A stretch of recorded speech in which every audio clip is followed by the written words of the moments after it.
First of all, thank you so much for having the film at Tribeca, and thank you all so much for coming out.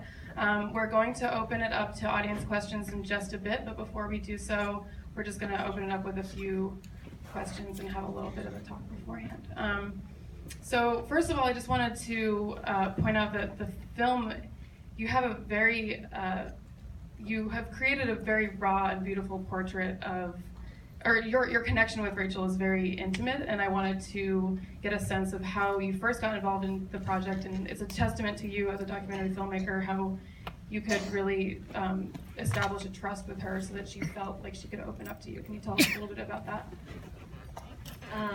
Sure. Hi, everyone. Thank you for being here tonight. And when this story hit, I was like probably everyone, sort of fascinated and curious. I didn't really think of it as a movie until I started noticing people's reactions, extraordinarily strong reactions to Rachel, that really sort of moved me to think about, what's in those reactions and what does society have to say about Rachel. And at that point, I thought, well, there must be a movie here. So at that point, I reached out. There was a mutual connection to Rachel through the NAACP. We met. Well, actually, we spoke several times. I flew to Spokane. We met, and it was one of those moments where I fly into this kind of bucolic little town, and there's this little white house. There's this one woman and her seemingly normal family, and I was really struck with, how could this one woman ignite and continue to fuel a national controversy? And so we talked, we met, and the story was really unfolding super quickly. So it was one of those, I felt the urgency of, we need to capture this because the verite aspects of the film were happening. So she agreed. And I think she agreed because in part, I was interested in the seriousness of the story. It wasn't salacious, it wasn't tabloid. I really was drawn to unpacking the story itself. And Rachel was not paid. Rachel had no creative control over the film, but she still agreed to do it. So. And was there ever any point where you felt that did you feel your relationship was strong throughout the whole thing? Did you feel like at any point she would feel a little bit too exposed, or? I mean, those relationships are fraught, right? So there were many moments, especially towards the end of filming, when I was really confronting Rachel, and I felt it very important to push her to see if she would change, if she would, have that arc that everyone wants a character to have. And at that point, it became quite tense. And it was ultimately important to me that I be able to make the movie that I needed to make, that was as truthful as it could be. And so, yeah, I think that scared her a lot. I mean, there's a scene in there where she's like, my God, I've given you a wrecking ball, and what are you going to do? And that's hard, as a human being, as a person who cares, as a mother. I care about her kids enormously. So that was hard. Thank you. And Roger, can you talk a little bit about how you got involved in the film and at what point you became involved in your work on it as well? Yeah. So this guy, Franklin Leonard, who does the thing called The Blacklist, is a very well-known, influential African-American guy in Hollywood, called me and he said, I have a project that I think you might be interested in, but I'm afraid to tell you what it is. and then he said, it's Rachel Dolezal. And I was like, oh shit. And I was like, that's kind of great. I was like, whatever, it's gonna be a crazy ride. And it's gonna be a crazy ride for the audience, no matter what you think of Rachel, no matter what your opinion of any of it, it's a crazy story, and it's something that happened in America and we're documentarians, and this is what we do. We tell stories, we document the world, and we document life, and this, and I thought, all right, let's do it. Great, thank you. It looks like we already have some audience questions, so I guess we will start that portion. Yes, go ahead. Hi, I think the film was amazing. I'm kind of reeling, but it reminds me a little bit of watching Wiener, where in the middle of the film you're thinking, how on earth did this person think it was a good idea to allow a documentarian into their life, into their children's life, and like stop tweeting, stop texting, stop posting. What are you doing? You're all making things worse.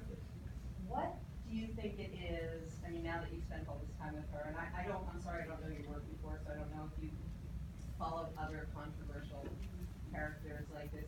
What is it? I mean, most people, like, somebody comes to me and says, I want to make a documentary film about your personal life. I say, absolutely not. You know, like, most people, somebody asks them, can I follow you around and make a film about your life? They would say, no, thank you. What is it about a person who wants to tell their story like this after they've been so maligned and like? Yeah, it's actually a surprisingly difficult question for me to answer because, of course, I agree with you. You know, it's certainly a certain type of human being that is willing to lay it all out there and let the story unfold. I mean, you know, warts and all. And Rachel, you know, throughout this process, I think, believed somehow that in exposing herself, every time she, you know, just put herself back out there again in hopes that the response would be different. And as we saw, every time she put herself back out there again, the response was bigger, stronger, louder, fiercer, to shut her down. So I don't know, but it was Wiener's hubris as well. I mean, you know, Rachel's addicted to attention, and she's, you know, addicted to the media, and I think that's the same thing with Wiener. I mean, you know, like, ego, when a filmmaker comes, it's great for documentarians because you go to these people who have huge egos, and no matter what a train wreck their life is and their story is, their egos always take precedence, and they're like, the camera's going to be on me, great. You know, they love it, and I think Rachel loved having the camera on her and being, you know, center of attention. That was the reason she's not here tonight. That was a conscious decision because we wanted it to be about the film, and whenever Rachel's in a room, it's about Rachel. And it would have been a media storm. If Rachel was here, that would be the story. And the story is about this film and about Laura's work. Yes, here. Well, I thought the film was really fascinating. I think it was about Dolezal, important things that kind of changed a little bit as I was watching. We had two questions. Piggybacking off of that, what did Rachel think about the film? And also, in covering this subject, did you come to find that there is a growing community of people who identify the same as Rachel does, that are, you know, this transracial idea? Are there more people out there who feel like that than just Rachel? So for anyone who didn't hear, the first question was, how did Rachel react to the film? And second of all, in making this film, did you come across any other people who felt similarly to her and that they believe in the validity of this whole transracial concept? The first question, so we all flew, myself and Roger and my producer, Kalia Neal, flew to Spokane, Washington to show it to not just Rachel, but Franklin, Isaiah, and Esther as well. You know, we all sat there sweating bullets because clearly it is not an apology piece or you know, piece of propaganda that paints her in this rosy light. So at the end of the film, Rachel was quite upset. Rachel probably, like everyone, doesn't like to be criticized, but Rachel really doesn't like to be criticized. And I think she felt as though we didn't take enough time to find people who supported her.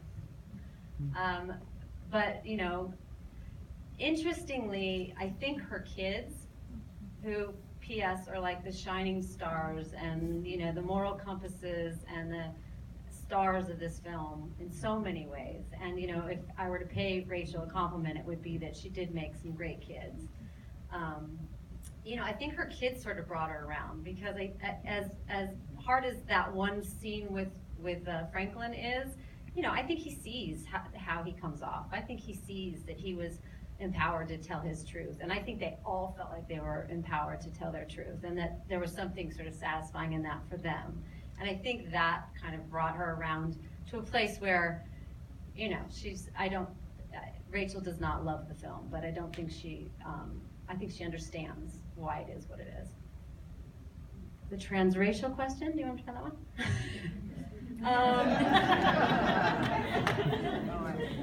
That is, no, I do not think there is a giant community of transracial people that are hidden below the surface. You know, it's an interesting question, right? And it's one of the many things that I hope the film can issues that the film can make us think about, right? Is identity fluid? And if it is, can race be added to that list, and why or why not? And I think that every person in the room will have a slightly different answer to the question, and I think that's a little bit because these really sensitive subjects, dealing especially with race and identity, are something that comes from each person's own perspective and life experiences and the lens through which you see you know, life. And so, but yeah, transracialism, there is not, as far as I know. I mean, Ronnie Gladden, the man and the woman at the university, and I'm sure there are others for sure, but we as filmmakers, I did not find a bunch of people who wanted to be on camera and attest to that conversation. Yes. When I saw this movie, what struck me was, it reminded me of people I've heard of who have had like multiple personality disorders to dissociate from a traumatic or abusive childhood. When I saw this, I felt like she was trying to dissociate from her abusive childhood. She's trying to dissociate from being white because that represented trauma to her. I wanted to know if you got the sense there was a sense of mental illness there as a result of trauma, or if that was just my interpretation. Did everyone hear the question? So the question was about Multiple personalities. Yeah, it was about the concept of multiple personality disorder and sort of splitting from identity as a child because of childhood trauma. And did you get that reading from Rachel's experience? You know, these questions,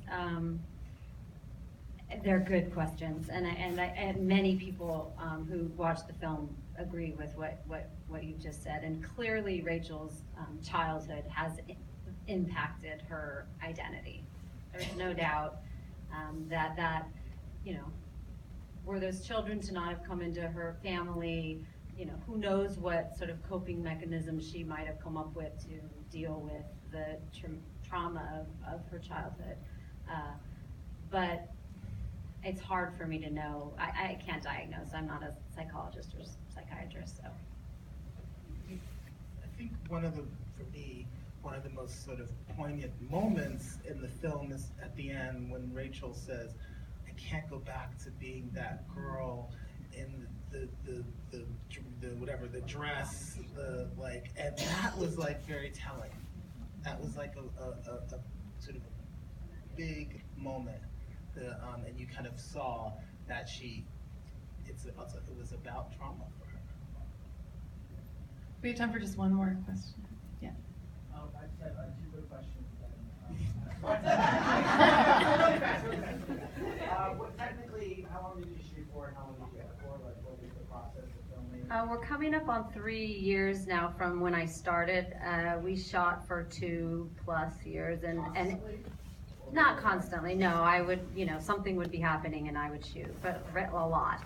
And we edited for a full year. And then quick, did you ever get time to give her advice, or do you kind of know? Yes, of course. There are many moments where you're like, you're gonna do what? Why?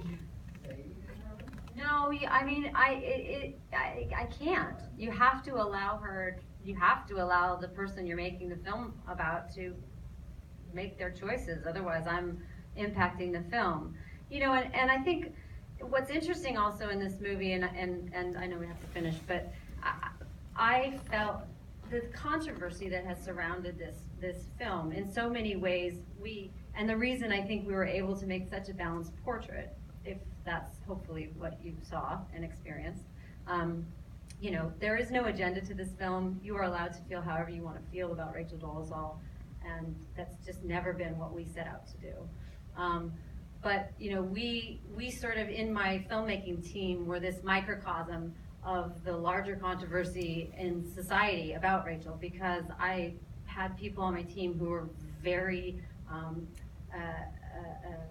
angry with Rachel and critical. There were some that were much more sort of sympathetic, and then there were some that were sort of blank slate. So in that, like, we had these fierce debates that other people hopefully also will have as a result of the film. Like, you go home and you talk about what is that character, what is real, what is not real, and then the larger issues that hopefully she makes us think about.